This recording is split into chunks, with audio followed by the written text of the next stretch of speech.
আমাদের এখন যারা নীতি নির্ধারক বা নীতি কৌশল প্রণেতা যারা আছেন, তাদের এখন খুব সাবধানে পা ফেলার সময় আসছে।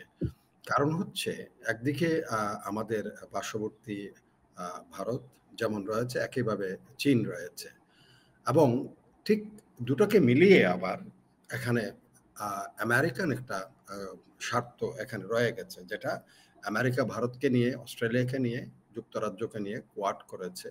সেটা যেমন একটা জিও স্ট্র্যাটেজি বড়সড়, আমরা বেল্ট রোড ইনিশিয়েটিভের চায়নার যে একটা বড়সড় যে প্রকল্প, যে বিশ্বকে তারা অর্থনৈতিক একটা পুরা তাদের নিজস্ব একটা বলয়ের মধ্যে তারা নিয়ে আসতে চাচ্ছে, সেটা তারা বে অফ বেঙ্গল হয়ে আপনার ভারত মহাসাগর হয়ে আফ্রিকাতে যেমন তারা চোখ রেখেছে, একইভাবে তারা বে অফ বেঙ্গল হয়ে ভারত মহাসাগর হয়ে আরাবিয়ান প্যানিনসুলা পুরাটাই তাদের নজরে আছে।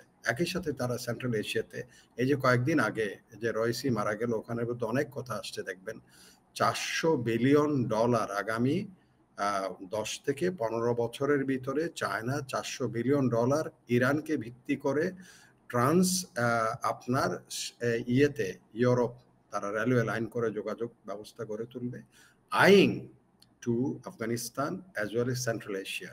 সেন্ট্রাল এশিয়াতে তারা সেখানে এখনো পর্যন্ত প্রুভেন এবং আনপ্রুভেন পৃথিবীর রিসোর্সের গরিষ্ঠ সংখ্যক সবচেয়ে বেশি মজুদ সেখানে আছে, সেটার উপরে চোখ আছে।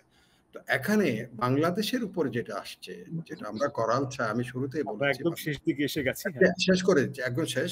সেটা হচ্ছে আমি বলছি আমরা ভূ রাজনীতির করাল ছায় কেন আছি বলছি, যেহেতু আমাদের সন্নিহিত অঞ্চল মিয়ানমারের রাখাইন অঞ্চলকে নিয়ে এবং সেখানে চকপিউ এবং কালাদান মাল্টিমোডাল মাল্টি প্রজেক্টকে নিয়ে, ভারতের পূর্বাঞ্চলকে নিয়ে, আমাদের কিছু অংশকে নিয়ে এখানে কিন্তু একটা কন্টেস্ট হবে।